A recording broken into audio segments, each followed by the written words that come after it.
요양시설을 갖고 계신 분, 요양시설을 짓고 싶으신 분, 요양의 모든 것을 해결해드립니다. 요양의 A부터 Z까지 편안히. 네, 안녕하세요. 편안히의 MC 여윤정. 편안히셨죠? 고맙습니다.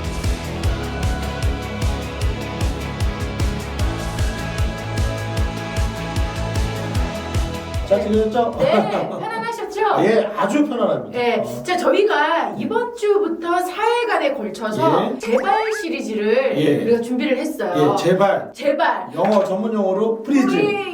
제발. 예, 정말 제발. 아니 근데 이 제발 시리즈를 다시 하게 된 이유가 뭐예요? 이게 제가 이제 앞에 시리즈에 보면은 정 변호사님이랑 네. 몇 번 법률적인 얘기를 진행을 했는데요. 네. 지역적인 얘기보다는 이런 문제되는 사항에 대해서 다시 한번 이렇게 좀 주시시키고 다른 시각에서 좀 논의를 하는 게 좋을 것 같아서 그래서 저희가 이 차례를 마련을 했습니다. 아니 정말 사실 한 번 딱 짚고 넘어가기에는 아쉬운 예. 부분들이 있었거든요. 예. 왜냐면 여러 가지 사례들이 생길 수 있기 엄청 때문에 많습니다. 예. 한 가지 사례로 가지고 이 전체를 분석을 하기에는 조금 예. 어려운 부분이 있기 때문에 예. 다시 한번 짚고 넘어가 주면 더 뭔가가 예, 이해하기가 그렇습니다. 편할 것 같아요. 예. 첫 번째 제발 시리즈 네네. 주제는 아버님 어머님 제발 자녀들 간 재산 정리 좀 해주세요.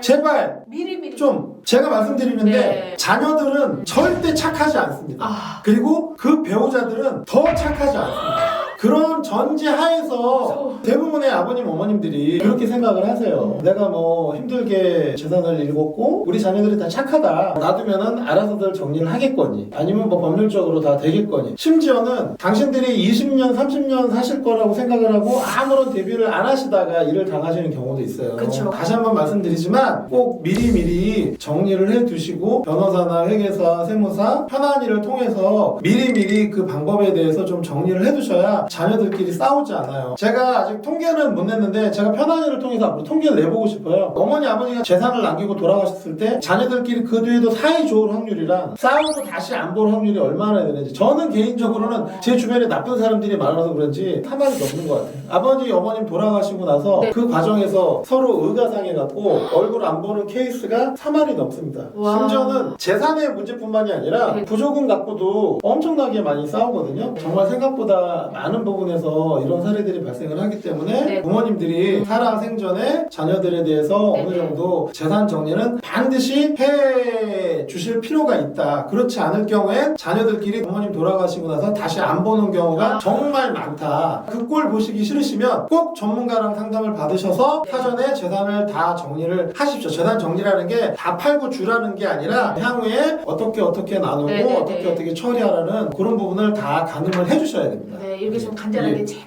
정말 제발 자녀들 키우느라 고생하셨으니까 마지막 가실 때 조금만 신경을 쓰시면 자녀들끼리 싸우는 경우가 훨씬 덜합니다. 실질적으로 미리 상담을 해주다가 낭패를 당한 적이 있으세요? 멱살도 잡히고 그러니까 이런 케이스들이 있어요. 예전에 보면 재산 정리나 상속 유언이나 증여 같은 게 되게 이제 좀 민감하고 어려운 일이거든요. 그럼 예전에 보면은 저한테 이제 누가 상담을 오시는 거예요. 네네네. 그래서 뭐 위기사님 제가 이제 아버님 재산이 이렇게 되는데 제가 장남인데 이렇게 미리 좀 정리를 좀 하는 게 좋을 것 같은데 어떻게 해야 세금이 절세가 네. 되고 또 우리 형제간에 문제가 발생하지 않을까요? 그래서 네. 이제 상담을 오면 저희는 거기에 대해서 충분히 상담을 해드리는 거죠. 그쵸. 이거 이렇게 미리 증여하시고 네. 이런 거 나누시고 이런 문제가 되고 하면 갑자기 어느 날 사무실 문이 열리고 어느 막 어른이 제 막 멱살을 잡는 거예요. 네가 우리 아들이랑 짜고 나 죽으라고 컨설팅하고 있었다며 네가 나 죽길 바라고 그 실은 어르신들 입장에서는 이런 사전에 컨설팅을 하고 그러는 게 다 자기 죽기 바라고 아들이 한다고 생각해서 막 이렇게 화를 내시는 거일 수도 있고 또 심지어는 나중에 둘째나 셋째가 와갖고 네가 뭔데 우리 아버지랑 큰형이랑 짜고서 내 재산 빼돌리려고 네가 무슨 작당 뭐 이러냐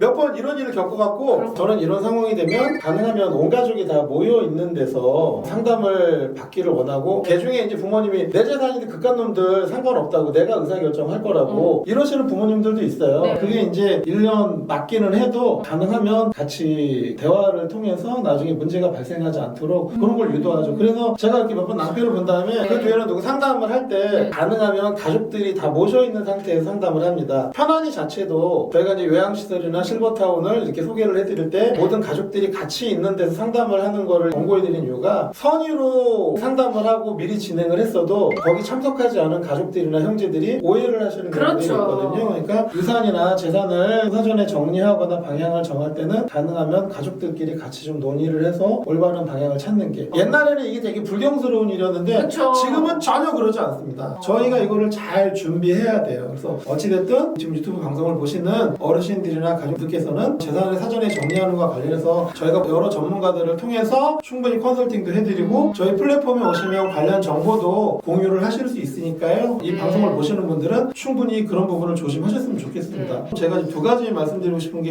있는데 뭐가 있냐면요. 형제자매들끼리 상속을 진행을 하다가 처음에는 사이가 좋게 손을 잡고 왔다가 나중에 멱살을 잡고 사무실 나가는 경우가 되게 많아요. 이게 뭐냐면 상속을 진행을 하면 과거에 한 10년 동안 따로 증여를 받았던 내용들까지 전부 조사를 해야 되거든요. 그 과정에 형제자매들 몰래 서로 받았던 것들이 다 드러나는 거죠. 그렇다 보니 어머니 아버님의 선의로 그런 식으로 필요할 때 줬던 돈들이 나중에 자녀들한테는 엄청 부메랑이 되는 거고요. 이런 케이스가 정말 너무너무 많아요. 이게 어머님 아버님 다시 한번 말하지만 어머님 아버님은 착하시지만 자녀들은 절대 착하지 않아요. 다 재산 갖고 난리 납니다. 특히나 그 배우자들은 더 심해요. 왜 자기가 양보해? 아주버님 내가 더 예전에 돈 많이 갖고 왔는데 자기는 왜 오빠한테 찍소리도 못해? 이런 식으로 옆에서 부추기기 시작하면 정말 아수라장이에요. 그래서 어찌됐든 미리미리 이런 부분은 다 정리를 해두시고 계약서 쓰고 이런 거 창피하게 생각하지 마세요. 네네. 사전에 그런 부분을 반드시 전문가와 상담을 하셔서 준비하실 걸 부디 제발 간곡히 말씀드리려고 오늘 유튜브를 진행을 했습니다. 지금까지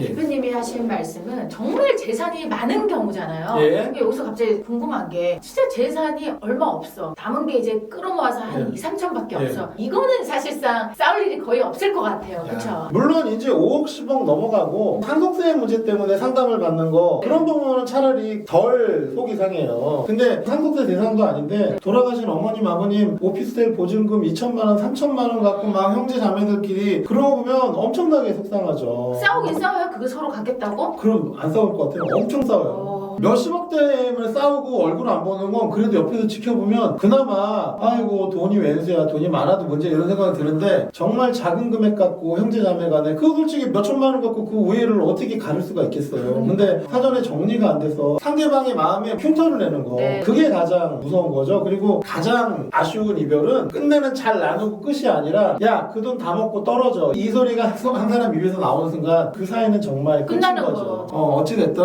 노후와 관련해갖고 묵어야 되는 요양시설이나 이런 거에 관한 의료 결정도 상당히 중요하지만 재산이라든지 서로가 부담해야 되는 의무에 대해서 부모님들이 조금 더 신중하게 미리. 결정하시면 너무나 많이 봐서 알잖아요. 우리가 여기서 차마 이름을 얘기할 수 없는 그런 재벌분들이 재산 정리를 해줬음에도 불구하고 엄청나게 분쟁이 생기고 심지어는 제대로 정리를 안 해준 상태에서 돌아가셨을 경우에 자녀들이 원수가 되는 걸 우리가 언론을 통해서도 방송을 통해서도 봐왔잖아요. 맞아요. 금액의 과다를 떠나서 모든 사람한테 발생할 수 있는 경우니까 어머님 아버님들이 다시 한번 이 부분 유념을 해주셨으면 좋겠습니다. 제발 자녀들 간 재산 정리 좀 해주십시오. 그리고 그걸 잘 못하시면 편안히해서 도와드리겠습니다. 네. 예. 아 대표님 얘기를 듣고 보니까 부모님의 재산이 단돈 100만 원이라도 가중을 위해서라면 깔끔하게 뒷말 없이 사이좋게 잘 나누는 게 그렇습니다. 이게 어떻게 보면 현명한 방법이지 예, 않을까. 맞습니다. 그보다 더욱더 현명한 것은 부모님이 살아 생전에 알아서 미리 잘 정리해 주는 게 가장 좋은 방법이라는 맞습니다.